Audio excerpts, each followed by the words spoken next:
So now we'll switch from talking about arrows. You got some interesting buck stories. I was fortunate enough to be able to hunt with you in Indiana a couple of different times. Last year we were on a hunt in prime time during the rut together, and I love hunting up there because we're able to use decoys and the deer respond to calling and rattling, and like it's such a cool experience. And I haven't had that in very many other places. Right. You know, definitely didn't have it where I grew up and kind of where I started to learn hunting. If you like rattled or called at a deer where I'm from, you know, they would spook and run off. Yep. Yeah, because they're probably being hunted all the time. Right. We made this plan to set up with a decoy, and then we had some deer moving, and then, you know, you had a pretty interesting experience. So why don't you set up the story here and tell us, for sure, kind of how all this goes. You're not going to come out so good on this story, but that's all right. It was worth it, though. It was worth it. So I've never hunted with a decoy before, ever. I mean, Yeah. I've been doing this for a long time, too. I mean, 15 years, you know, it's a good amount of time, right? Mm-hmm. But I just never hunted with a decoy. I've always, you know, when we go to Indiana every year, I mean, it's just, you got to be at the right place at the right time. It's one of those things where, you know, if you can rattle one in or grunt one in or whatever, you know, you get lucky, you know, and you know, it's like I say, bow hunting there's a lot of luck involved, right? So first year ever hunting with a decoy, you know, you took a decoy, you know, from one of your friends, Mm-hmm.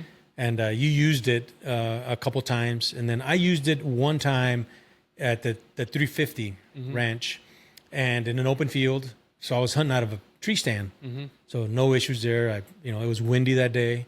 I had to climb down a couple times because it kept tipping over. Yeah. Remember that, but I mean, we didn't have much action that day, so we decided to hunt a different property the next day. And in that morning, you went out and you hunted out of an elevated blind, pop-up blind, elevated like 6 feet or something like that. And I don't know if it was radish that was in that field.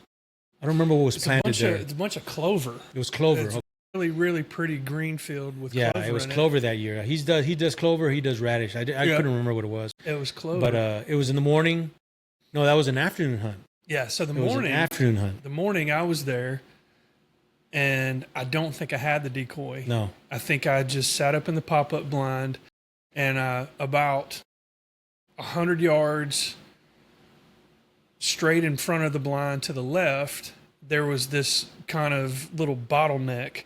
So the field's kind of shaped like a, you know, it's not a square, it's not a circle. It had this part in the middle that was only like 30 yards wide.